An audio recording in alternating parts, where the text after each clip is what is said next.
Hello, hello, hello. Bonsoir à toutes les mamans congolaises. J'espère que vidéo écoute à bien la kimia na bandako na bino. Na ebite opinion na yo ndeko ozolanda biso et ozani na émission na biso lelo. J'ai été chrétienne presque une grande partie à Vinanga. Mais chaque fois quand on parle de Dieu, de Jésus, na comprenons facilement. Na saisissaka ngo pina zaka nesengo na zaka vraiment intéressé à Kolanda. Mais quand il s'agit de Saint-Esprit, en tout cas, na comprenant ngo te. Na ko vraiment ko comprendre parce que pour nanga Saint-Esprit, c'est les parler en langue, Saint-Esprit, eza ko kwea, eza mon pépé, eza la puissance, eza ndeke, eza makambo ebele o nga vraiment na ngo besoin te. Na besoin ya Yesu Masiya wa kufela kinga. Na besoin molimo na nzambe te, na nga pasteur te. Pour nous en a besoin molimo na nzambe na ko isarabatu. Non, na na besoin te. Donc pour nanga Saint-Esprit, c'était pas vraiment important pour nanga. Si un jour na yo kutana verset où et ça na Jean 14 16. To kutanga ngona kombo na Yesu. Jean 14 verset 16, nous lisons au nom du Seigneur.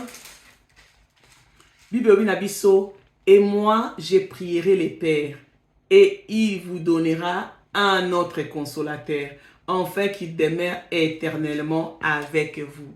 Oh Yesu mtazoloba. Yesu lere komi tango na ya kokende, tango na ya kokufa kokende pa papa. Ayesi ba disciple abinga na ko bondela, na ko senga, bina ko prier, je prierai. Papa please, pesa bango mosungi mosusu. Quand on dit mosungi mosusu, c'est que eloko wana ezalaki déjà. Mais eloko mususu ya o ezaka kaya ndenge moko na o ezalaki. Yesu asuki wana te alobi na bango na partie B, enfin qu'il demeure éternellement avec vous. Yesu ebaki te ngana okende.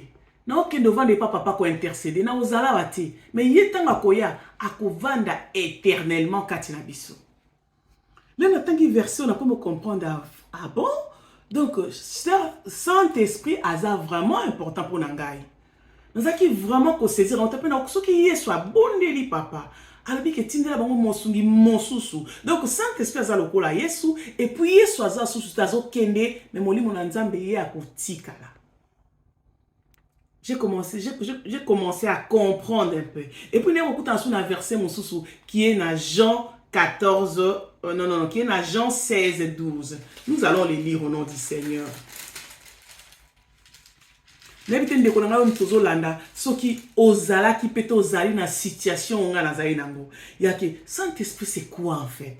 Saint-Esprit zaka soto ken église to sambeli muke to zuma quelques minutes ya tobela molimo na nzamba ya kozana biso. Après cela non besoin Saint-Esprit ta na zoke nanga peut-être makam nanga ba quotidien nanga Saint-Esprit non ça nini.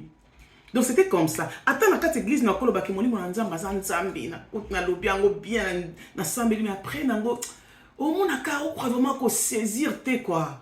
Ou vraiment ko capter le ko na te ke azali azana yo, tu comprends pas parce que pour na yo za mon pépé, zelo moko e sala maka e sala mi après sili.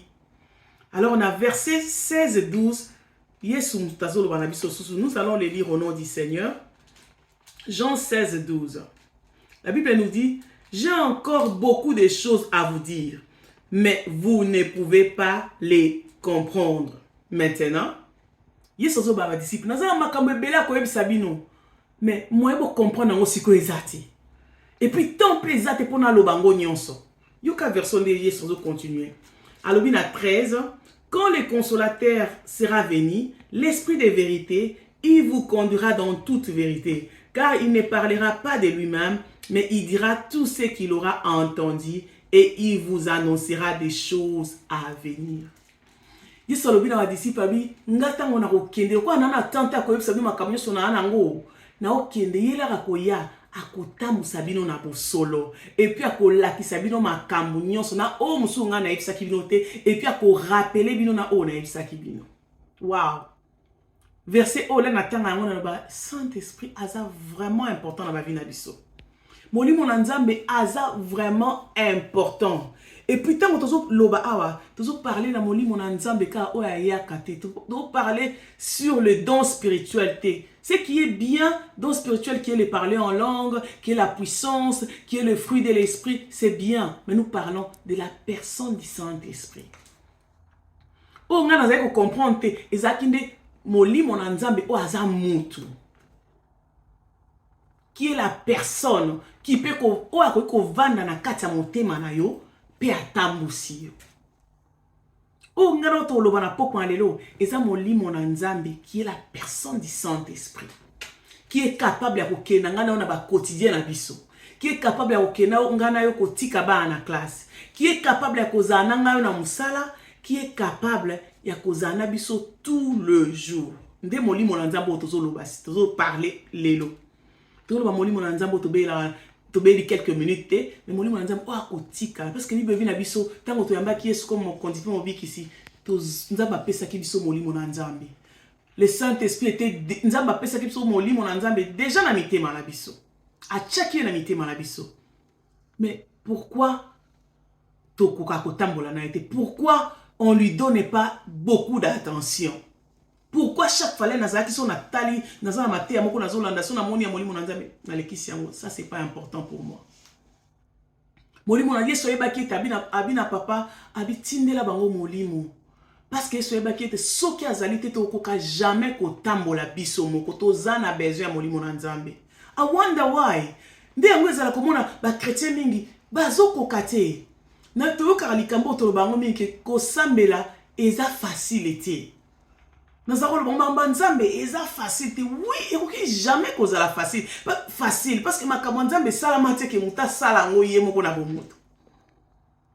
Nazo belo kana le moment nzambe la eza facilité. Oui, c'est tout à fait normal. Yango na moye peut inviter bat na kamanzambe eza parce que biso mo tozana ka tolo ba déjà que eza facilité. Et cause la ka jamais facile ce qui ngana to sali yango biso moko. Ma kamanzambe eza makamolimo. Et ça la que mutu charnel, mutu humain boye physiquement à salango impossible, c'est impossible. Ya ongana tozana besoin ya molimo na nzambe. Je me souviens tant on a un peu chrétien, il y a un pied dedans, un pied dehors, j'étais tout le temps tiraillé. Si on a qui n'était place à batamokili, bazo sama kamna bango tam soubi bazo mela masanga, to bazo bina banza mokili. J'étais tout le temps est-ce que vous avez souvent envoyé ça bichu yaka et bien on peut consembler les katé non non yaka parce que na sambela mais non mutema nanga na toujours na conflit wana est-ce qu'il faut peka oza différent boye est-ce qu'on peut pas seper là tout ça peka ndé bon ça j'étais tout le temps comme ça parce que j'étais pas conduit par le Saint-Esprit parce que molimo nzamba azaki kati danga te azaki kati danga oui mais azaki ko tambusa ngate. Parce que là, tu as un comme mokondi mobiki ici. Tu as appelé ça molimo na nzambe. Appelé ça molimo na ye. Mais est-ce que yem atambu sa abiso? Non. Asa otambu, j'étais tout le temps tiraillé comme ça. Ou mi tuna mais au boyi makambo mingi o nzamba pekisi yo. Au boyi mo c'est pas parce que yo mo lingi, mais c'est parce que ça quoi corvé, ça kilo. Et c'est là comme si tu fais un sacrifice. Et pourtant ce molimo na nzamba comme otambu sa biso et osa sous sacrifice te. Bible dit dans Philippiens 4:13. Je peux toutes choses par Christ qui me fortifie. Ngana yo toza capable ya kosama makambo c'est le komote en tant que chrétien. Nzamba petit sur le côté. Mais quand nous sommes conduits par le Saint-Esprit, tout le monde a makambo c'est pas important pour nanga. Nyonso batamoki ba ça je peux le faire. Mais intéressement wana molimo na nzamba so tambuso alongola ngo mamoko. Ce molimo na nzamba comme tambuso ba posa wana nyonso elongwaka eza soute ke yo mto comme boyango mais oza so intéressé te tout m'est permis mais tout n'est pas utile ndeko na so molimo na nzamba comme tambusa o comme chrétien moko tu es vraiment indépendante ce qui molimo na nzamba o tambusa yo o comme chrétien moko très confidente na nzambe parce que des fois tozaka vraiment confidente parce que oza tiraillé oza tambusa na musala oza place mobo bato baza vraiment ba ibaka nzambe toza tout le temps na soni wana conflit kati na yo moko ke est-ce qu'il faut na l'accidentité na en tant que chrétien Mais ceux qui molimo na nzamba zo tambusa nga na onde konanga, toza capable à témoigner Yesu. Toza capable à cause la confidente en tant que chrétien. Toza capable à cause la épanoui parce que vie chrétienne, esa vie ya cause la enfermité. C'est une vie d'épanouissement. Surtout si molimo na nzamba zo tambusa nga na yo, toza ba chrétien épanoui et puis toza capable à ko benga batu musuna bonzambe. Tous sont capables de faire la quand et envier biso parce que tous sont conduits par le Saint-Esprit. Et que ça a été ngana tous à la lumière. Car les chrétiens sont de lumière. Dès qu'on a un peu kotala. Aux alites, aux ala qui n'a même kaonga na zala nango. Est-ce que Saint-Esprit a tambo sakayo? Moni mona nzambo nzamba pesa kiyo tango yambaki. Est-ce que oyoka kasu mongongo na ye? Parce que mingi na biso molimo na nzamba lobi tellement mingi. Mongongo e kauki ya loba susute.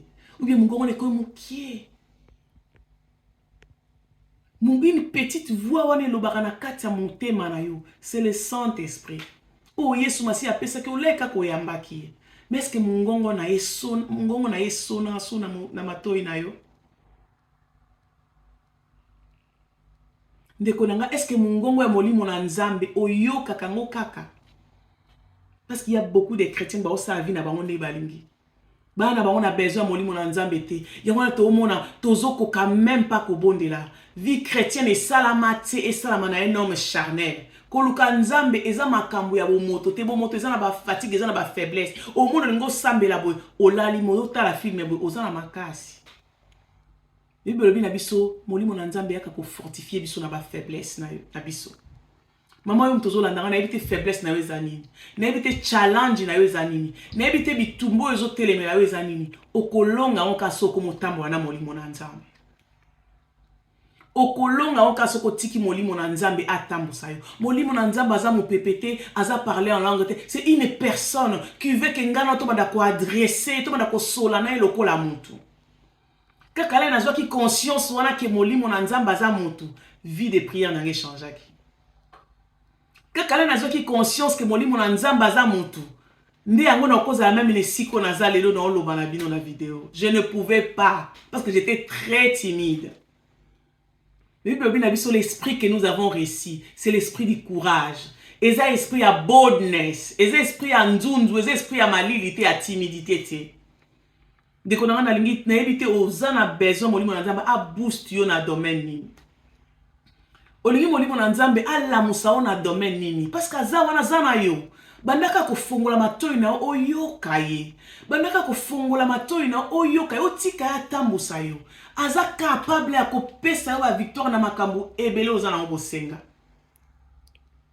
Yo mtozola na oko mama bijou na zana nga pasteur te. Molimo na nzambe na zoye na keno bando kwesa bat na nzana zana nga pe mosai na nzambe te wa archibishop.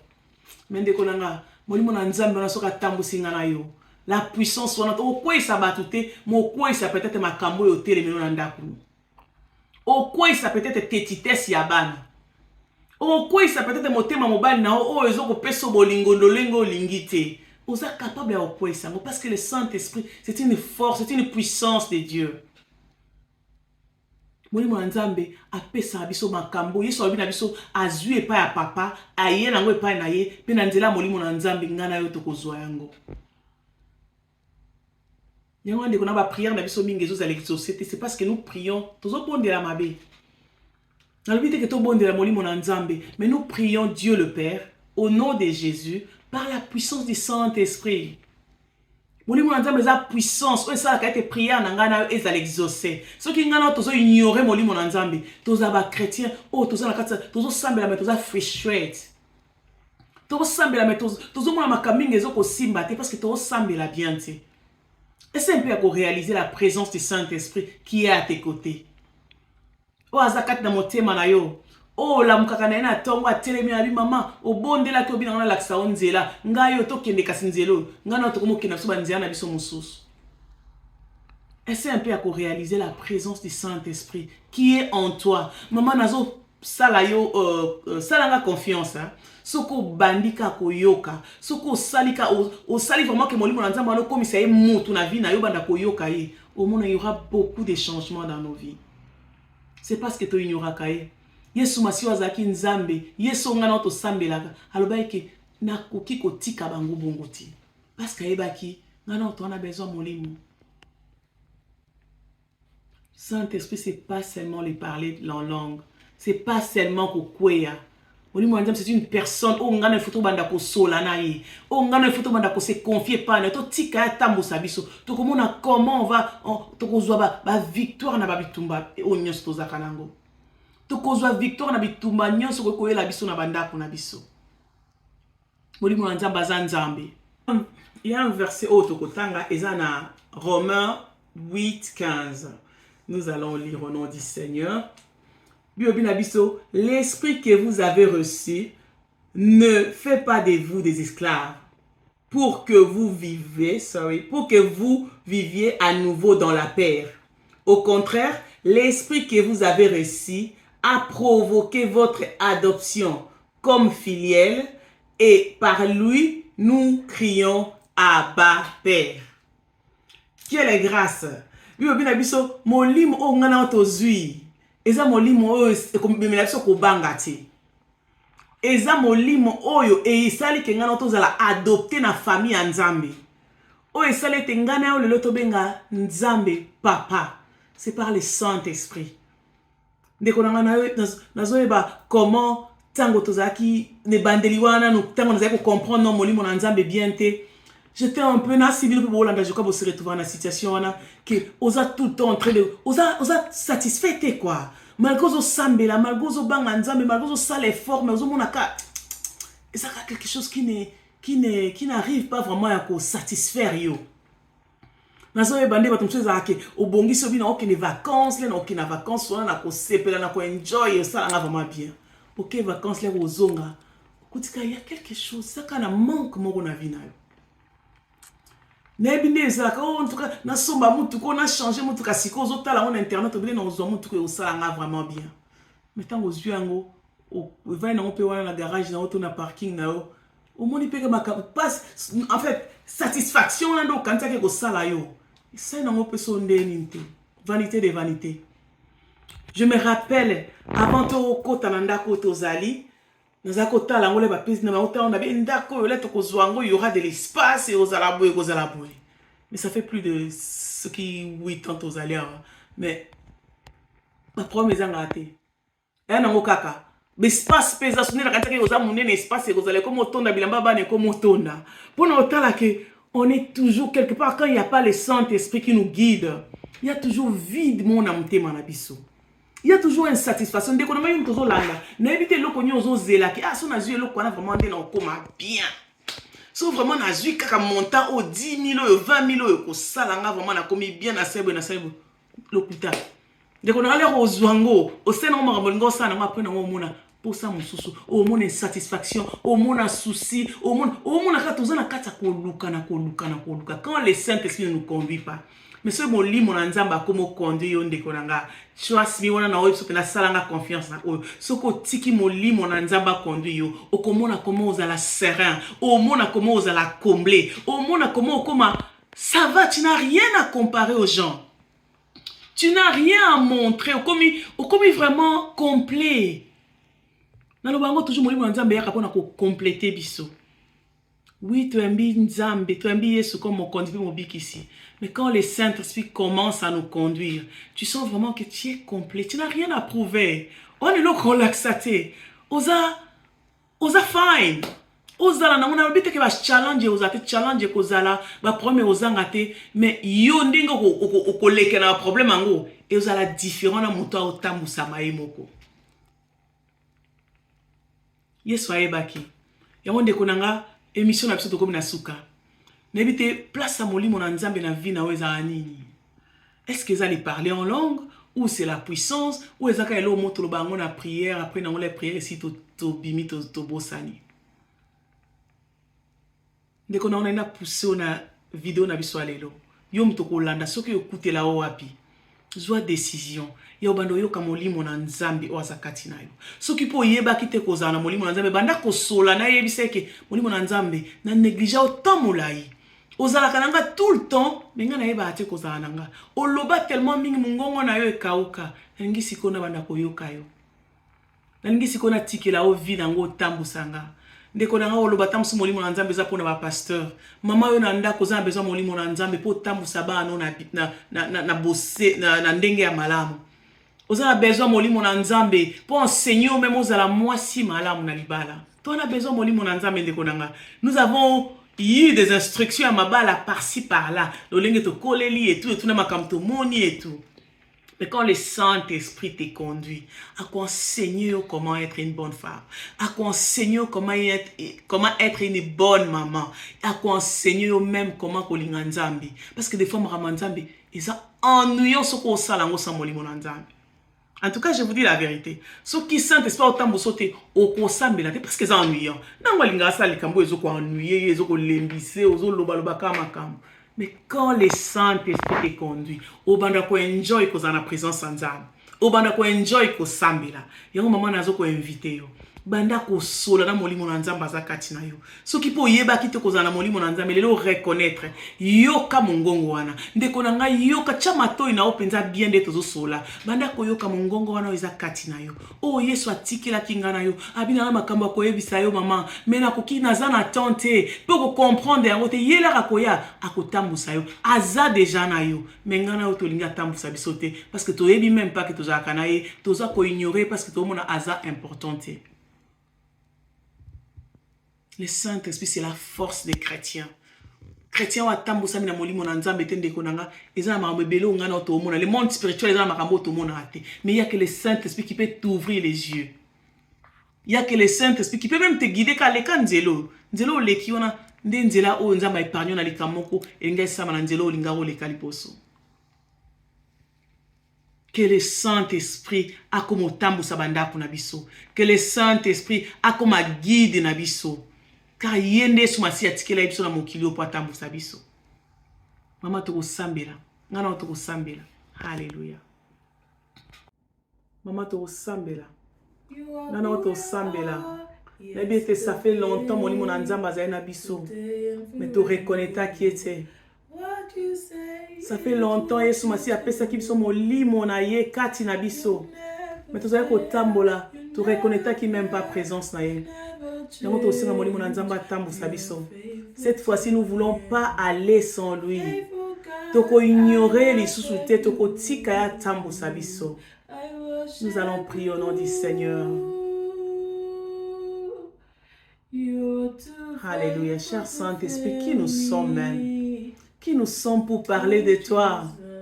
Qui nous sommes pour parler de toi? Tobi kaka qui est litanga na yo? Car tu es tellement immense.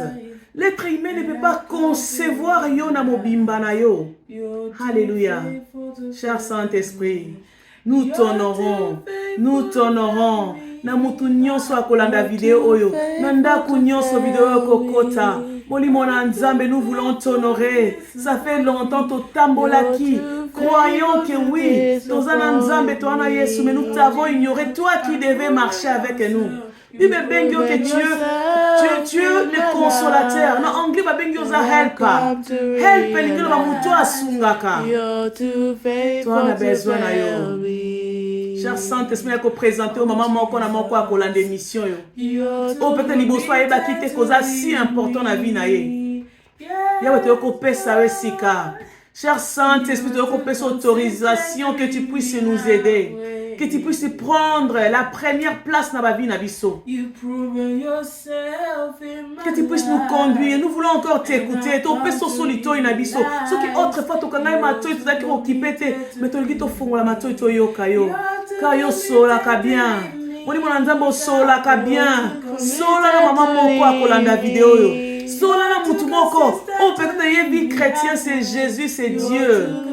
Mais tu es la troisième personne en Dieu. Tu n'es ni Moukié ni Mounene, mais tu es Dieu. Nous voulons t'honorer, ô cher Saint-Esprit. Merci Seigneur. Car ce que tambusi sont des fruits à mon livre et kobo tama. Ce que tambusi sont des toko distinguer na mon kilio ya confusion. Oh, cher Saint-Esprit, nous t'invoquons. Zoé Sika, conduire biso, éclaire nos vies. Tambousa biso nzambe na bomoi. Merci. Alléluia. Merci maman, wasambe na biso ou papa. Nzamba pabola yo yo zuiton na yo pesi biso tan na yo ya kolanda video yo. En tout cas, tu as molimo na nzambe oto parler na kata vidéo oyo a continuer côté ya yo parce que yende a yebi côté ya malamu yende a memaka a yebi ko sonde penser en nzambe bibelobi mutu a sondaka penser en nzambe a yebi makabu nyonso nzambe alingi pona vie ya ngai na yo yango anto tikeli esika prière esili vidéo na biso to sukisi mais molimo na nzambe a continuer musala wa bandi na vie ya moko na moko. Que Dieu vous bénisse, Maman Bilonda. Bonne soirée, Nabanda Kunabino. God bless you. Bye.